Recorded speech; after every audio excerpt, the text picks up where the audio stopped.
안녕하세요. 자, 8회 1번부터 맞죠? 예. 오늘 1시간에 한 회분씩 해야 되니까 오늘 봅시다. 오늘이 문제반 네 번째죠? 자, 8회 1번 보겠습니다. 다음 설명에 부합하는 표준어. 자, 생쥐만 맞고요. 그리고 솔개만 맞고, 그리고 일구다만 맞습니다. 여기 일구다의 준말이 일다인데 어떤 것이 일어나게 하다라는 의미로서 일구다의 준말 일다는 비표준어고 표준어는 일구다입니다. 반면에 이기죽거리다나 이죽대다는 둘 다 표준어로서 이기죽거리다, 이죽거리다 둘 다 표준어로서 윗글에서 설명하는 복수 표준어에 해당이 되죠. 자, 내일 모레 또 국가직인데 시험 보기 전까지 일단 표준어나 문법이나 이런 국어 지식 파트가 결국에는 관건이 되는 거니까 여러분들이 무엇보다도 그 부분을 먼저 시험 보기 전까지 꼼꼼하게 하세요. 사실은 독해, 문학 이런 것들은 어려우면 같이 어렵고 쉬우면 같이 쉬워요. 거기서는 점수 차이가 안 나요. 결국에는 이런 데서 실수하지 않고 정확하게 푸는 거니까 마지막까지 암기하고 가세요. 자, 1번에 따라 정답은 4번. 2번 기역, 니은, 디귿에 들어가기에 적절한 말. 거대 운석에 의해 공룡을 비롯한 중생대형 생물이 멸종했다는 설은 이리듐이라는 구체적 증거에 입각한 유력한 이것에 있지만, 즉 공룡이 멸종한 거에 대해서 그런 운석의 충돌로 일한 것이라는 건 가설이죠. 즉 그러한 여러 가지 이론 중에 하나니까 가설에 불과한 거지. 그렇지만 유력한 가설이지만 고생물학자나 지질학자의 대부분은 이 주장에 즉 회의적이다, 의심을 품는다는 얘기야. 회의적이다라는 얘기는 의심을 품다라는 겁니다. 그리고 디귿에 보면 즉 이러한 대량 멸종은 있을지라도, 즉 있었을지 모르지만 중생대형 동물은 상당히 오랜 기간에 걸쳐 멸종되었던 것 같다. 자, 무슨 말이냐면 그 앞에 힌트가 있죠. 짧은 기간 내에 일제히 멸종한 건 아니고 일부가 사라졌다는 얘기죠. 즉 공룡의 대부분이 즉 운석 충돌로 인해서 한꺼번에 사라진 게 아니라 일부가 사라졌다. 이렇게 부분이 사라졌다라는 의미로 국소라는 말을 합니다. 우리가 이런 수술을 받을 때에도 전신마취가 있고 국소마취가 있죠. 국소마취라면 그 수술할 부위만 마취를 두는 거지. 그래서 여러 지역에 거쳐 모든 것이 한꺼번에 없어진 게 아니라 일부 지역에서 사라졌다는 얘기니까 국소적이다라는 표현이 맞겠죠. 정답은 1번이죠. 국지적은 왜 안 되냐면 국지적이다 하면은 이건 어느 지역에서만 일어났다는 얘기고, 지금은 지역이 어느 지역에 한정된 게 아니라 그 대부분의 생명체가 한꺼번에 사라진 게 아니라 일부 생명체에서 사라졌다는 얘기니까 국소가 더 정확하겠고요. 그리고 국부라 하면은요, 어떤 전체 하나의 유기체, 사람의 몸이면 몸에서 일부를 국부라고 표현을 합니다. 항상 이런 문제를 풀면 답도 중요하지만요, 여기 답이 아닌 억측, 정설, 또 비동조적 이런 표현들은 국어 사전에서 반드시 여러분들이 또 확인하면서 공부하셔야 돼요. 그냥 답만 넘기지 말고. 자, 다음 3번 문제로 갑니다. 형태소를 물었고요. 여러 번 했던 건데 선생님이 왜 여러 번 했던 걸 또 보냐면 시험장에서는요, 확실해야지 답이 나와요. 긴가민가 하면 안 되고 이거 어디서 봤는데 이래가지고는 안 되고 확실하게 여러분들이 말로써 설명할 수 있어야 되거든. 자, 나는 솔잎을 씹어보았다.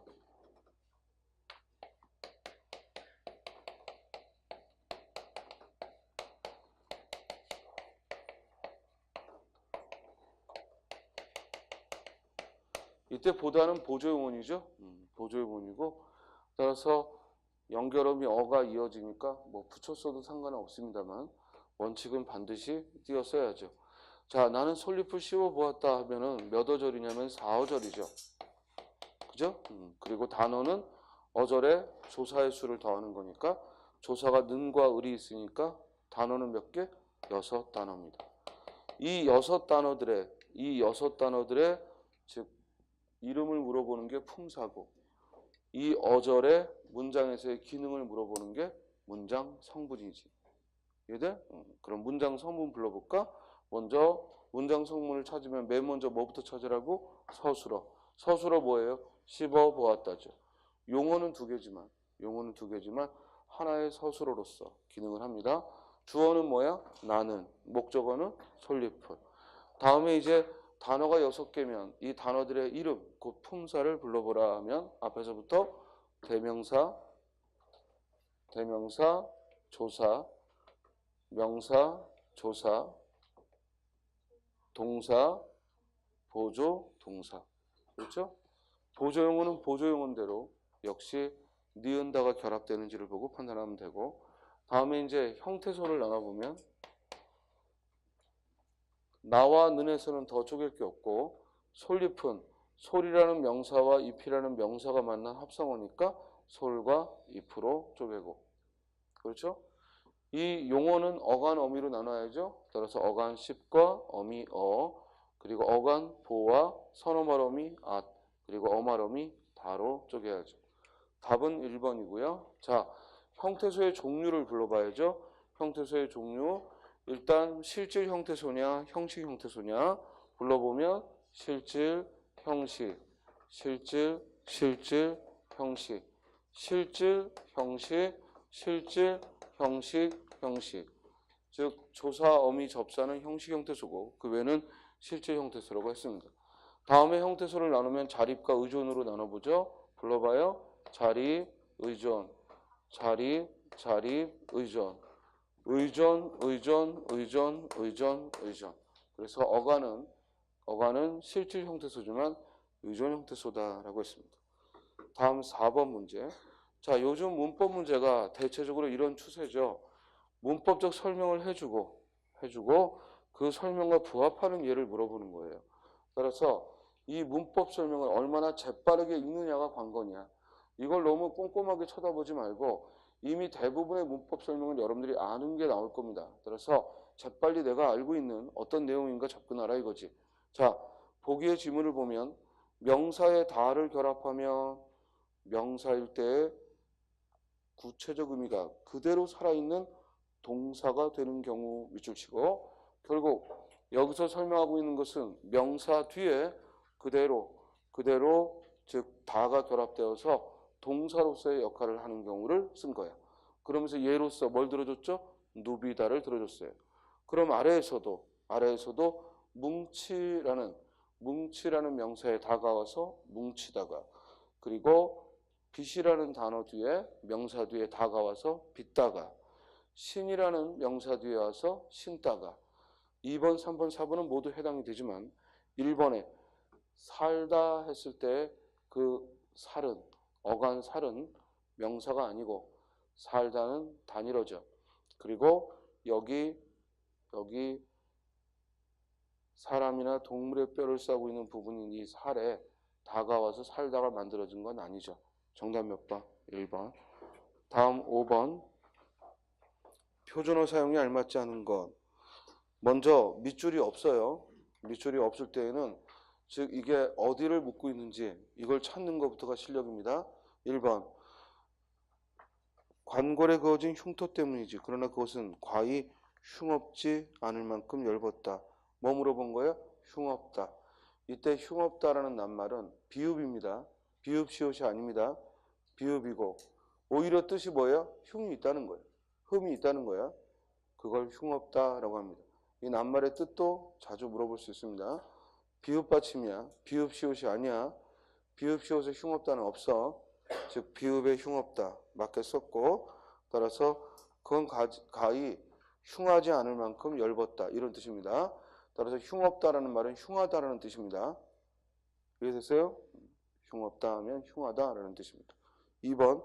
그것은 제 것이 아니옳습니다. 옳습니다. 밑줄치고 이 옳습니다 대신에 옳시다를 표준으로 합니다. 따라서 아니옳습니다는 없는 말. 표준어는 뭐야? 아니옳시다.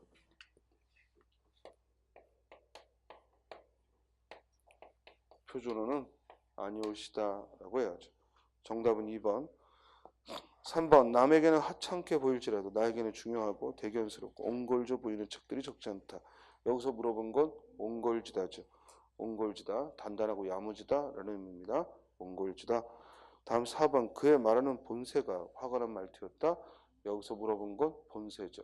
이걸 자꾸 본새라고 쌍비읍으로 발음하거나 쌍비읍으로 쓰는 건 안 됩니다. 이 본자가 근본 본자 한자입니다. 이 한자어에 새가 와서 본새라는 말을 만든 거니까 즉 발음도 본새고 그리고 표기도 본새입니다. 자, 본새라는 거 무슨 뜻입니까? 모습이죠. 따라서 그의 말하는 태도, 모습, 본새. 따라서 그의 말하는 본새가 화가 난 말투였다. 본새는 없는 말. 따라서 5번의 정답은 2번. 자, 6번. 다음을 기사화할 때 표제와 부제라고 했습니다. 표제는 제목이고 제목은 곧 그 글의 주제야. 표제란 제목이고 제목은 곧 그 글의 주제입니다. 그리고 부제는 그 표제에 비해서 좀 더 상술한 거죠. 자, 이 글은 뭘 다루고 있냐면 신윤복과 김홍도의 그림을 소재로 해서 즉 풍속화를 설명하고 있어. 문제는 풍속화의 감상 방법을 말한 거냐, 등장 배경을 말한 거냐, 의의를 말한 거냐, 즉 변모 과정을 말한 거냐. 일단 선택지를 보니까 이 글이 풍속화에 대한 거라는 걸 알 수 있고 또한 첫 단원에 첫 단락에 보면 우리들이 잘 아는 회원 신윤복과 단원 김홍도의 그림도 이때의 것이다 하고 신윤복과 김홍도의 그림이 주된 내용으로 나와 있어. 그러면 대부분의 주제는 첫 단락에서 드러나기 마련인데 이렇게 구체적인 예가 첫 단락부터 드러날 때는 어딜 보라고 했어요? 즉 첫 단락을 패스하고 마지막을 보세요. 그러면 두 번째 단락 우리는 신윤복, 김홍도의 그림으로 대표되는 그러니까 이 앞 단락에서는 신윤복, 김홍도 그림의 특징을 들었고 즉 두 번째 단락에서는 우리는 신윤복, 김홍도의 그림으로 대표되는 풍속화를 통해 소중한 가치를 발견할 수 있다. 자, 결국 이 글의 주제야. 즉 신윤복과 김홍도의 그림을 통해 풍속화의 소중한 가치를 발견했다는 거야. 따라서 제목에는 이 소중한 가치, 풍속화의 소중한 가치 이를 드러내면 되겠고 이걸 줄여서 의의라고 표현하면 되겠죠. 정답 몇 번? 3번. 따라서 항상 글의 중심 내용은 첫 단락에 있지만 그 첫 단락이 구체적인 예들이 나오고 있을 때에는 반드시 다음 단락으로 패스하는 거야. 끙끙대면서 읽고 있지 말고. 알겠어요? 다음 7번에 보기를 고쳐쓰기 위한 방안으로 옳지 않은 거. 고쳐쓰기는 항상 선택지부터 봅니다. 선택지가 고치라는 대로 고쳐서 보세요. 먼저 1번 만 단위니까 숫자는 만 단위로 띄었어야 하니까 1만 띄고 405원이다. 맞죠? 위에 안 봐도 되죠? 위에 안 봐도 옳게 쓴 거야. 2번 비율이라는 말이 높고 낮음을 나타내니까 낮은이라고 고치자. 자, 위로 올라가 보면 이처럼 적은 독서율이라고 했는데 독서율은 독서하는 비율이니까 비율은 낮다가 맞죠? 비율이 적다 많다가 아니라 비율은 낮다 높다야. 몰랐으면 외워야 돼. 비율은 낮다 높다고 많다 적다가 아니죠. 독서량은 많다 적다라고 쓸 수 있고 독서량은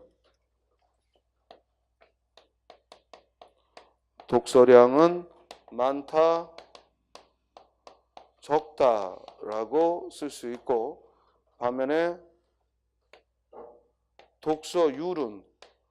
독서의 그 비율은 뭐다? 높다 낮다. 독서율이 높다 낮다라고 쓰는 겁니다. 다음 3번 앞문장과의 연결관계를 고려하여 즉 그러기에를 그러나로 고치라. 그러면 그러나는 역접의 의미를 갖고 있으니까 넣어서 읽어봐요. 자, 책이야말로 검증된 지식과 정보의 원천이기 때문이다. 그러나 책을 읽지 않는 국민에게는 미래가 없다. 어색하지? 왜? 앞에 이러하기 때문이다 하고 그래서 책을 읽지 않은 국민에게는 미래가 없다는 얘기니까 그러기에 또는 그래서 또는 그러므로와 같은 인과의 관계를 써야죠. 즉 책이야말로 가장 검증된 지식과 정보의 원천이므로 책을 읽지 않는 국민에게는 미래가 없다라는 의미니까 그러나는 적절하지 않습니다. 정답 몇 번? 3번. 다음 높이 느리다 했을 때 수나 양을 늘게 한다는 뜻이니까 늘리고라고 바꾸자. 맞죠? 느리다는 길이를 늘리는 것이고 수나 양은 늘리다라고 해야죠. 정답은 3번. 8번. 빈칸에 어느 곳에도 들어갈 수 없는 것. 그는 식성이 아버지와 유사하다. 그리고 태풍 피해 현장은 전쟁터를 방불케 한다. 그의 얼굴 생김새는 자기 아버지와 매우 흡사하다. 따라서 정답 몇 번? 2번. 자, 지금부터 거기 나와 있는 예문들의 문장 성분을 불러보고 서술의 자릿수를 말해봅니다. 먼저 첫 번째, 그는 식성이 아버지와 유사하다. 즉, 이 문장에서 서술어는 식성이 아버지와 유사하다. 식성이 아버지와 유사하다. 즉 서술절을 아는 문장이지. 이해됐어요? 그리고 이 문장 전체의 주어는 뭐야? 그는. 그 다음 다시 그 서술절 안에서 유사하다의 주어는 식성이. 그러면 이때 유사하다는 반드시 뭐가 필요해? 필수부사어. 필수부사어가 뭐야? 아버지와. 그러므로 유사하다는 두 자리 서술어죠. 다음 태풍 피해 현장은 전쟁터를 방불케 했다. 이 문장의 서술어는 방불케 했다. 주어는 현장은, 태풍 피해 현장은, 목적어는 전쟁터를. 그러면 방불케 하다는 몇 자리 서술어? 두 자리 서술어. 목적어를 취하는 두 자리 서술어. 다음 그의 얼굴 생김새는 자기 아버지와 매우 흡사하다. 이 문장의 서술어는 흡사하다. 주어는 그의 얼굴 생김새가. 필수부사어는 자기 아버지와. 그리고 매우는 이미 부사어지. 그러면 이때 흡사하다는 몇 자리 서술어? 필수부사어를 취하는 두 자리 서술어. 서술의 자릿수도 한번 복습해 봤습니다. 다음 9번 문제로 갑니다. 다음 글의 글쓰기 전략으로 적절하지 않은 것은 했습니다. 이 말은 곧 글쓰기 전략 했을 때 전략은 방법이야. 즉 이 글에서 알 수 있는 글쓰기의 방법으로 적절하지 않은 걸 묻는 거지. 따라서 선택지를 먼저 봐요. 즉 1번 대립된 의견을 종합하여 절충안을 제시한다 라고 했습니다. 자, 대립된 의견이 등장하면 반드시 첫 단락과 두 번째 단락 사이에 그러나가 존재하든지 아니면 첫 단락 안에 그러나가 존재하든지. 이해돼요? 지금 첫 단락은 현대와 같은 정보화 사회에서도 역사는 그 효용 가치를 지니는가 라고 말했고, 가령 자동차를 타고 낯선 곳을 여행하는 사람이 있다고 하자. 즉 예시, 비유를 해서 전술하고 있고, 두 번째 단락도 그러나라는 말이 없죠. 그러므로 1번이 틀렸네요. 정답 몇 번? 1번. 2번 비유적인 어휘를 통해 중심 생각을 드러낸다. 윗글에서 역사란 뭐라고 했습니까? 두 번째 단락 맨 끝에 지나간 과거의 역사는 오늘날 우리가 가진 가장 확실한 참고서다라고 했습니다. 그리고 의미 있는 삶을 원한다면 옛날로 돌아가 그들의 일기를 읽어볼 일이다. 그래서 참고서라는 말에 역사를 참고서다. 오늘날을 살아가는 우리가 볼 수 있는 참고서다라고 이야기를 했습니다. 따라서 비유적인 어휘 썼고 묻고 답하는 방식 첫 단락에 나왔죠. 즉 효용 가치가 있는가 역사는 무리라는 사람도 있지만 그러나 이 생각이 옳은지 한번 생각해 보자. 왜냐하면 역사란 즉 단순한 과거의 기록이 아닌 우리가 살아가야 할 미래를 위해 꼭 필요한 삶의 지침서, 역시 비유적 표현을 썼고 지침서이기 때문이다. 첫 단락에 이미 묻고 답하는 방법으로 중심 생각을 얘기했죠. 그 다음 구체적인 예를 들어, 그렇죠? 자동차로 여행을 한다고 하자. 그럴 때 내비게이션이 있는 것과 없는 것, 또 어디로 목적지를 잡는지를 아는 것과 모르는 것은 다르겠죠? 이해돼요? 그래서 항상 인생에는 어떻게 보다도 정작 중요한 건 왜라는 겁니다. 왜 가는지를 알아야죠. 그렇죠? 자, 9번의 정답은 1번. 다음 10번. 10번은요. 이렇게 어떤 지문에서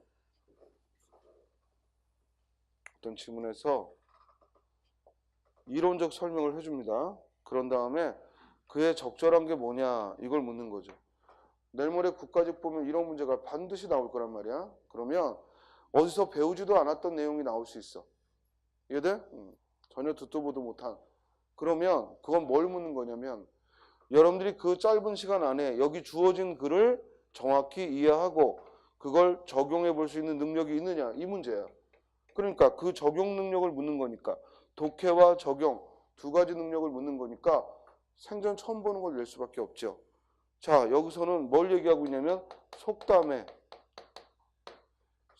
효과를 얘기하고 있어요. 그런데 기존의 속담을 약간 변형함으로써 효과를 증대할 수 있다라는 얘기를 설명했지. 이 말은 뭐냐면 속담의 의미는 그대로인데 효과를 더 극대화하는, 더 이해하기 쉽게 하는. 왜냐면 예를 들어 당장 먹기엔 꽃감이 달다라고 했을 때 곶감도 제대로 안 먹어본 애들은 이게 무슨 말인가, 곶감이라는 걸 안 먹어봤으니까 모를 수 있지만 당장 먹기엔 초콜릿이 달다 하면 훨씬 더 빨리 알아듣겠죠. 의미는 변함이 없죠. 그렇지만 알아듣는 효과가 크단 말이야. 이걸 효과 증대라고 표현한 거야. 그런데 그런 효과를 증대하는 게 아니라 의미 변화가 일어나 버린 걸 묻는 거지. 즉 속담의 뜻이 달라져 버린 걸 찾으라. 이해했어요? 1번. 날개가 부러진 매, 엔진이 고장난 자동차. 무슨 뜻? 쓸모없게 된 거예요. 그래서 우리 한자성어로 쓸모없는 걸 뭐라 하나? 무용지물. 그건 사자성어로 맞고 무용지물 쓸모없다는 얘기고, 또 화로동선이란 말이 있지. 화로동선. 여름의 불, 겨울의 부채. 화로동선. 역시 쓸모없다라는 뜻이야. 화로동선. 다음 2번. 빈 수레가 요란하다. 뭐 수레를 모르는 그런 어린이들에게는 빈 깡통이 요란하다. 훨씬 알아듣기 쉽겠죠? 뜻은 빈 수레가 요란하다. 즉 아는 게 없는 사람이 더 아는 척한다는 얘기입니다. 쉽게 말해 머릿속에 든 게 없는 사람이 더 아는 척 굴 때 빈 깡통이 요란하다. 빈 수레가 요란하다. 암탉이 울면 집안이 망한다. 암탉이 울면 알을 낳는다. 의미가 바뀌었죠? 앞에 건 가부장적인 시각인데, 앞에 건 오히려 여성을 비하하는 가부장적 시각인데, 뒤에 건 오히려 여성의 생산성을 강조하니까 좀 더 여성에 대한 긍정적 시각이지. 의미가 달라졌네. 정답 몇 번? 3번. 당장 먹기엔 곶감이 달다. 무슨 뜻이에요? 당장 먹기엔 곶감이 달다. 사람은 당장의 이익을 즉 선호한다는 얘기야. 훗날의 즐거움보다 당장의 이익을 선호하는 태도. 당장 먹기엔 곶감이 달다. 즉 사람은 먼 훗날의 이익보다 당장의 이익을 선호한다라는 얘기입니다. 자, 11번 봅니다. 보기와 같은 특징이 잘 드러난 것은 고전 소설의 두드러진 특징 가운데 하나가 정기성이다. 정기성 한자 봐요. 이 전자에 전할 전자에 이 기할 기자를 썼죠. 그죠? 기록할 기자면 그냥 정기문 일대기를 다뤘다 이런 뜻이고 여기 기록할 기자를 쓰면 그건 그냥 전기 하면은 그거는 위인전과 같은 일대기를 다룬 걸 말하고 여기 기할 기자를 썼잖아. 기할 기자를 썼다는 얘기는 이 전기문과 사람의 일대기를 다뤘다 이런 뜻이 아니라 비현실적 장면, 비과학적 장면이 등장한다는 얘기지. 그래서 그 뒤에 설명에도 대체로 귀신과 인연을 맺거나 용궁을 가거나 도수를 부리는 것 같은 기괴하고 신기한 내용이 들어있다는 얘기예요.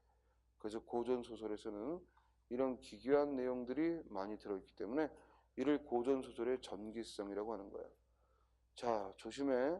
만약에 이 고전 소설을 지문을 주고 이 전기성을 물었을 때 여러분들은 한자를 확인해야 돼. 왜냐면 고전 소설의 특징으로서 전기성은 두 가지야. 하나는 지금 보는 것처럼 기이한 내용이 즉 비현실적인 기이한 내용이 일어난다는 뜻. 또 하나는 뭐야? 일대기를 다루죠. 고전 소설은 항상 일대기를 다룹니다. 홍길동전 그럼 홍길동 태어날 때부터야. 춘향전 춘향 태어날 때부터야. 이해돼요? 따라서 어떤 한자를 썼는지도 주의하세요. 먼저 1번 개성의 이생이란 사람이 낙타교 옆에 살고 있었다. 그의 나이는 18살로 얼굴이 말쑥할 뿐 아니라 재주가 비상하여 배움에 뜻을 두었고 일찍이 국학에 다닐 때부터 길거리에 다니면서도 글을 읽을 정도다. 이생이 얼마나 빼어난 인물인지를 말하고 있죠. 고전 소설에서는 대체적으로 등장인물, 주인공은 재주도 있고 외모도 빼어나지. 이런 걸 뭐라 하지? 제자 가인이라 해요. 제자 가인. 즉 고전 소설의 등장인물은 제자 가인의 특징을 갖습니다. 고전 소설의 즉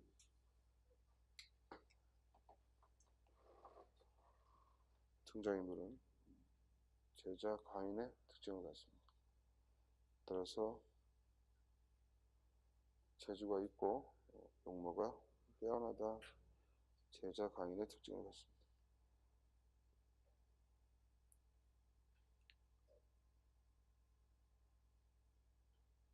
이건 기이한 내용이 들어있는 건 아니죠? 다음 2번.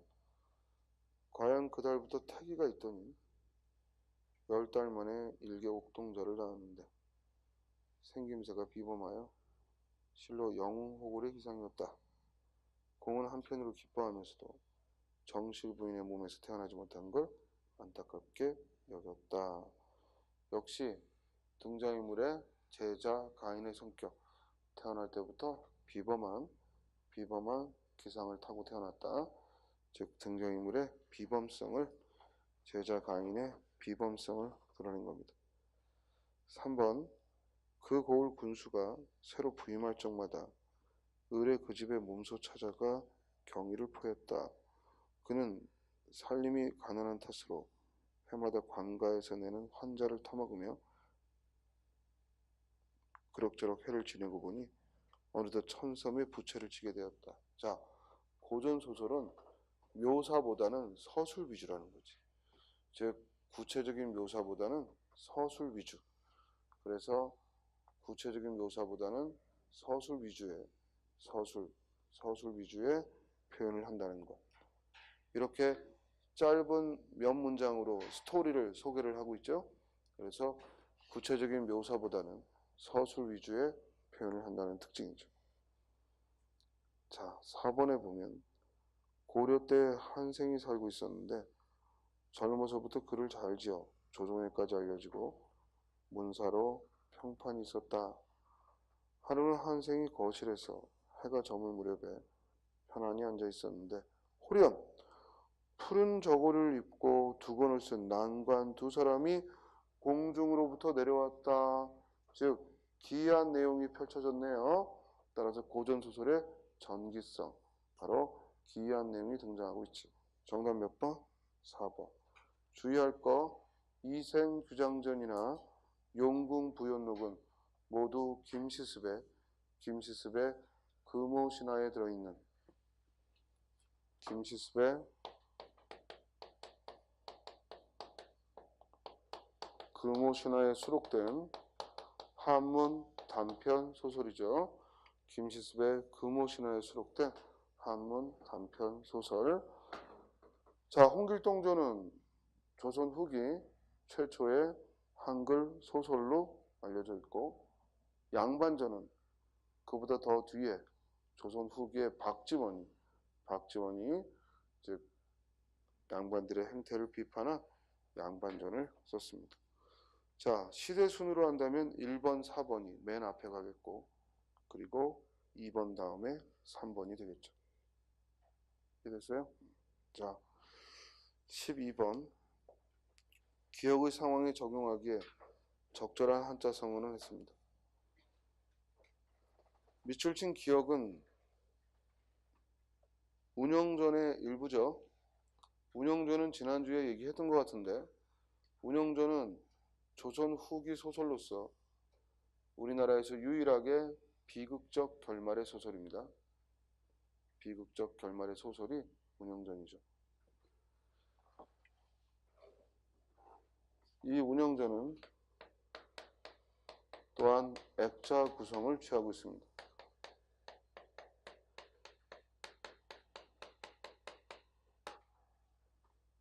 유영이라는 노인네가, 유영이라는 선비가 어느 날 수성궁에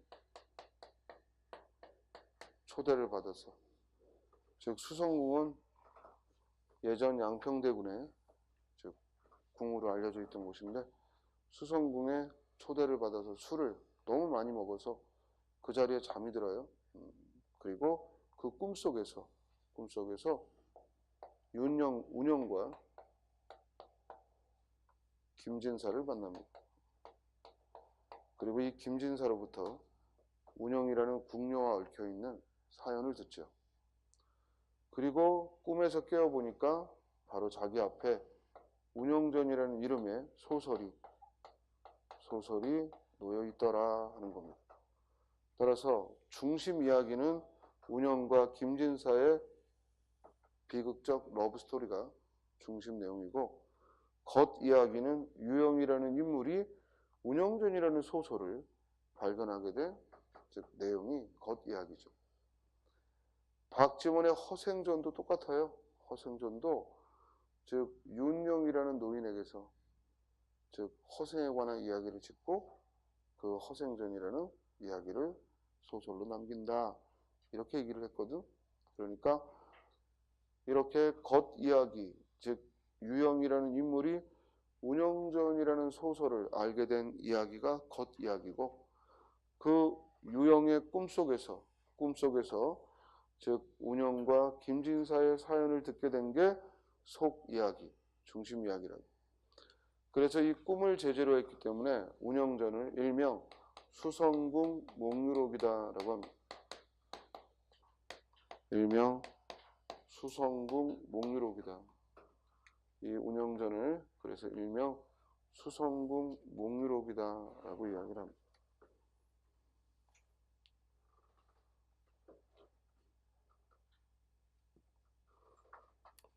자, 본문에 보면 어느 날 밤 대군이 손님을 청하여 잔치를 베푸는 자리에서 김진사의 시제를 칭찬하여 그가 지은 시 두 수를 손님에게 보이니 모두 경이로운 눈으로 구경하고 칭찬을 아니하는 자가 없었다. 그리고 한 번 만나기를 간절히 원했다. 그 자리에서 대군이 사람을 보내어 진사를 맞아왔다. 당에 오르는 모양을 본즉 무슨 근심이 있는지 용모가 초췌하여 풍정이 사라지고 아주 딴 사람 같았다. 즉 김진사의 모습에서 몹시 걱정하고 있음을 알았고, 자, 그 사연이 이제 중간에 나오죠. 김진사가 그중 나이 어림으로 말석에 앉았으니 다만 한 벽이 가리웠더라. 밤이 이미 깊음에 손님들이 다 취하여 누웠거늘 첩이 벽 사이로 엿보니 진사 또한 그 뜻을 알고 귀퉁이를 향하여 앉거늘 첩이 편지를 던지니 진사가 짊어가지고 집어가지고 집에 돌아와 떼어보고 밑줄쳐 슬픔을 이기지 못하여 차마 손에서 놓지 못하고, 즉 대군의 여자인 궁녀를 좋아하게 된 거야.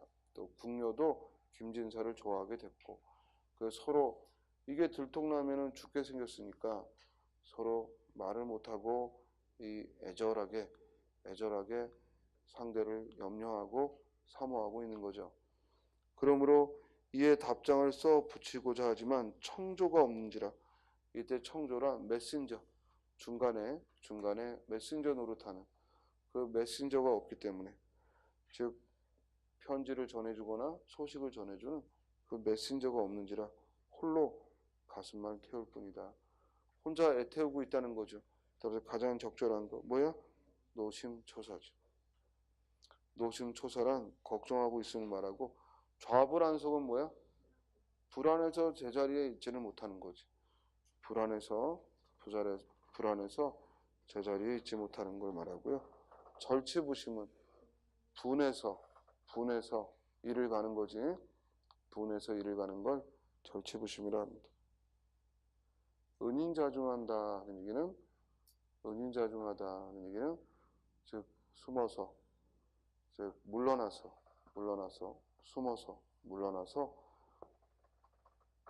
처신을 신중하게 하는 걸 말하지. 물러나서 처신을 신중하게 하는 걸 은인자중한다라고 하죠. 따라서 가장 적절한 상황은 1번이 되겠고요. 이 운영전에 대한 이 줄거리, 그리고 이 운영궁이라는 소설의 특징, 또 운영전이라는 소설의 일명 수성궁 목유록이라고 부른다는 거 꼭 기억하고 있기 바랍니다. 또 이것의 문학사적 의의는, 즉 유일하게 고전 소설은 원래 모두 해피엔딩인데 유일하게 비극적 결말로 끝난다는 것. 자, 13번 발음이 올바르지 않은 거. 반신반의, 즉 반신반의 했을 때 첫소리만 길게 나는 게 아니라 뒤에 오는 합성어 반의도 길게 난다는 거. 다음 수많이 했을 때 많다는 원래 긴 소리지만 수많이 하면 많다는 짧은 소리가 되고, 수는 긴 소리고요. 더듬지죠. 어미 지가 더듬다에 어미 지가 오면 발음이 더듬지 옳게 했고, 벼 훌치고, 그리고 밟히다 축약이 일어나죠. 밟히다고. 그리고 불세출이죠. 불세출. 날로 유마가 일어나고 맏형 축약이 일어나고 할밖에 된소리 대기가 일어납니다. 문제는 김밥 김밥 둘 다 맞고, 김밥 김밥 둘 다 맞고, 아침밥은 아침밥이 아니라 아침밥 된소리로 발음해야 되고, 아침밥 된소리로 발음해야 되고, 능막염이 아니라 능막염.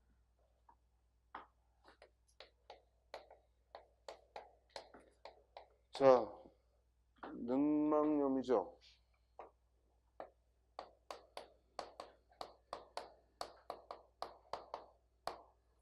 능막염에 일어난 의문현상 차례대로 말해보면 비음아, 니은 첨가. 그래서 교체가 2번 일어났고 첨가가 1번 일어나. 첨가가 1번 일어나는 형태죠. 정답은 4번, 14번. 단어를 구분할 때 적절하지 않은 거. 배를 타다의 배는 고기잡이 배를 말하고, 배를 먹다 할 때의 배는 과일을 말하고, 배가 부른다의 배는 신체를 말합니다. 이런 배들은 동음이어라 하죠. 다음 2번. 감다라는 단어가 머리를 감다 할 때의 감다와 눈을 감다의 감다는 발음은 같지만 의미는 전혀 다르기 때문에 역시 동음이어죠. 먹다라는 말이 밥을 먹다 할 때는 중심 음이지만 솜이 물을 먹다 할 때는 주변 의미로, 즉 관련성이 있으면서 의미의 차이가 있을 때는 우리가 다이어다라고 하죠. 중심 의미와 주변 의미로 의미의 차이만 있을 때는 다이어다라고 하죠. 가볍다 할 때 가볍고 단단한 그릇은 무게가 적다는 거지만 이것이 문맥상 가벼운 생각을 하지 마라 하고 비유적으로 사용됐을 때에는 이는 중심 의미에서 파생된 주변적 의미로 사용된 거니까 동음이어가 아니라 뭐예요? 다이어로 봐야죠. 정답 몇 번? 4번. 다이어와 동음이어의 차이 알겠어요? 다음 15번으로 갑니다. 신경님의 갈대라는 시를 주고 적절한 걸 물었습니다. 이 시는 갈대를 의인화했죠. 갈대를 의인화했고 그리고 갈대는 그의 몸이 흔들리는 걸 통해서 깨달음을 썼어요. 산다는 건 속으로 이렇게 조용히 울고 있는 것이다 하고 삶에 대한 성찰을 했죠. 정답 몇 번? 3번. 다음 16번. 밑줄 친 관용 표현 중 적절하지 않은 거. 고향 마을이 눈에 어린다라는 얘기는 자꾸 떠오른다는 얘기고, 눈에 어리다 하면은 눈에 밟히다 같은 말이죠. 눈에 밟힌다, 눈에 어리다, 자꾸 떠오른다는 뜻이고, 그는 돈이 생기는 일이라면 눈에 불을 켜고 달려든다. 눈에 불을 켠다는 말은 적극적으로 라는 의미고, 남편이 다른 여자를 만나는 걸 본 그녀는 눈에서 황이 났다라는 의미는 몹시 질투심이 일었다. 몹시 질투가 일었다라는 거고요. 옆에 있던 사람들은 모두 눈에 잘 보이게 그를 중시했다. 이때 눈에 잘 보이다는 문맥에 어울리지 않죠.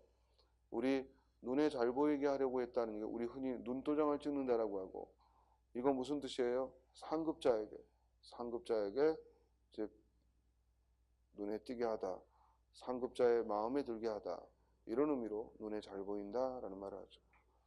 너 자꾸 잘 보이려고 하는 거니? 라는 말은 결국 시력을 말하는 게 아니라 즉 윗사람의 마음에 들게 하다, 이런 의미죠. 잘못 썼죠? 정답은 4번. 17번. 화자의 태도를 물었어요. 태도란 시에서 서정자의 태도란 시적 상황을 먼저 파악하고 그 상황에 대해 이 화자가 어떤 입장인지를 찾아야 되고, 자, 시적 상황은 두 가지. 이게 과연 긍정적인지 부정적인지, 그리고 화자의 태도는 두 가지. 적극적인지 소극적인지. 여기 세상은 험난하고 각박하다지만 했으니까 부정적으로 본 거고, 그러나 세상은 살만한 곳이다 라고 했으니까 적극적으로 본 거죠. 그렇죠? 1번. 사각사각 소리나는 연하고 부드러운 연필 글씨를 몇 번이고 지우며 다시 쓰는 나의 하루. 예리한 칼끝으로 몸을 깎여도 단정하고 꼿꼿한 한 자루의 연필처럼 밑줄 쳐 정직하게 살고 싶습니다. 이 시에서는 살아있는 나를 정직하게 살겠다는 얘기니까 이는 자기 다짐의 노래죠. 즉 실제 상황은 긍정적인지 부정적인지 안 나왔고요. 삶을 대하는 자세가 정직하고 싶다, 적극적인 마음을 표현했지만 상황에 대한 언급은 없어요. 따라서 자기 다짐의 의지를 드러냈다.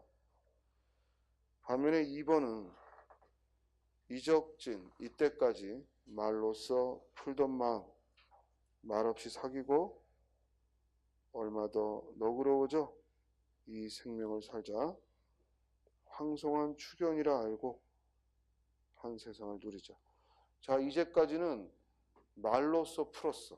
그러니까 서로 갈등과 또 분쟁이 생기면 갈등과 분쟁이 생길 때마다 말로써 해결하려고 했는데 이제부터는 그런 상황에 직면했을 때, 그런 부정적 상황에 직면했을 때 말로써 풀지 않고 말없이 사귀겠다고 했고 또 그러한 분쟁이 일어나는 상황을 황송한 추견, 곧 삶에 대해서 황송한 축제라고 알고 실제로 삶이 축제라는 게 아니라 그와 같은 황송한 축제로 여기고 이 세상을 누리자.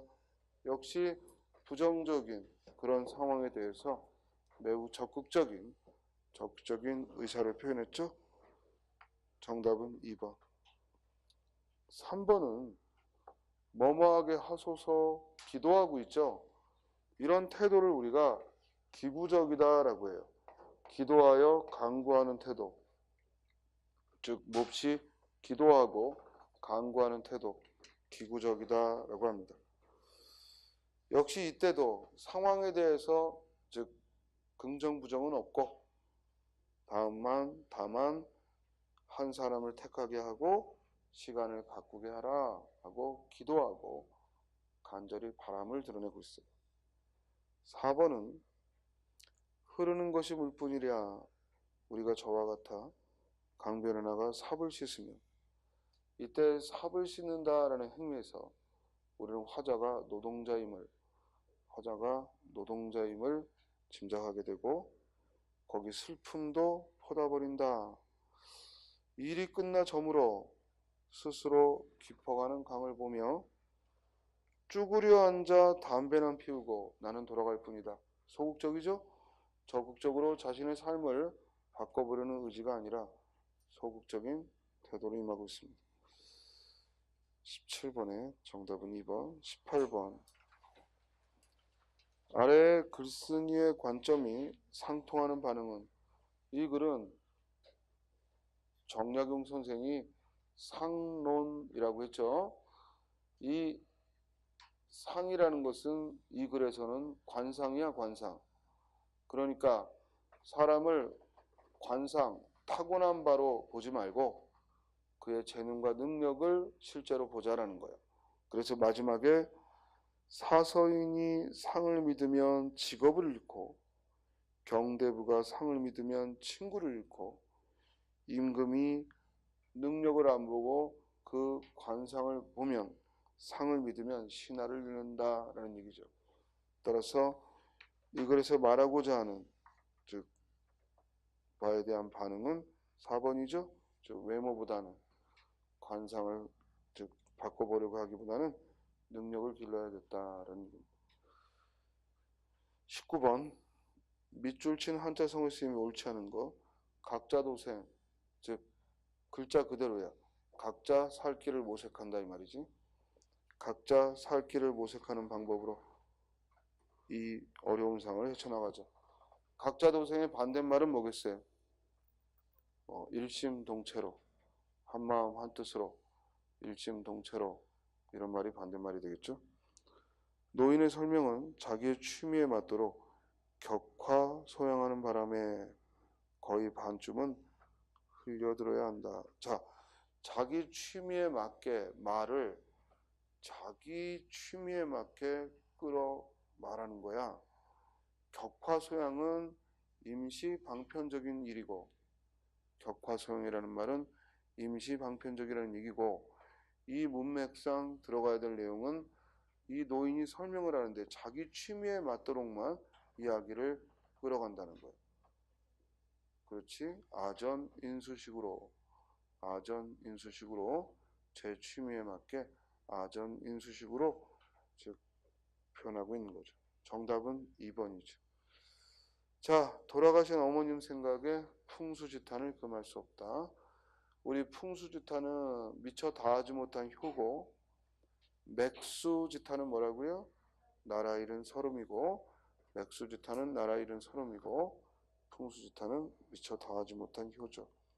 4번 자존심 강한 그이지만 모르는 것이 있을 때에는 불치하문할 줄 안다. 불치하문이라 하면 즉 아랫사람에게 묻는 걸 부끄러워하지 않는다. 즉 배움에 대한 적극적인 태도죠. 불치함은 하며 배움에 대한 적극적 태도입니다. 19번의 정답은 2번. 20번. 국어의 로마자 표기로 옳은 거. 묵호 틀렸죠? 묵호는 예외죠. 차원에서의 축약은 반영하지 않는다. 따라서 히읗을 밝혀야죠. MUKHO. 다음 김봉란. 성과 이름은 띄어쓰고 성의 첫 글자 대문자, 이름의 첫 글자 대문자. 그리고 이름은 발음대로가 아니라 표기대로 쓴다. 따라서 봉란 맞고요. 이름과 이름 사이는 붙임표를 붙일 수 있다. 맞죠? 정답은 2번. 자, 경포대 할 때 포는 PO죠. PHO가 아니라 PO지. 틀렸고. 종로 삼가할 때 종로 삼가할 때 이 가는 도로명이고 도로명 가를 먼저 붙임표 가 하고 쓰고 그리고 숫자 3을 이 붙임표 앞에 써야죠. 그리고 3. 그리고 종로는 종로대로 JONGNO 종로 하고 발음대로 씁니다. 그죠? 종로 삼가. 잊지 마. 도로명 또 행정구역은 반드시 붙임표를 붙여야 돼. 도시, 군구, 읍면, 리동, 가, 대로, 로, 길은 반드시 붙임표를 붙여야 돼. 우리가 로마자 표기에서 반드시 붙임표를 붙여야 하는 경우가 바로 이 주소지, 행정구역입니다.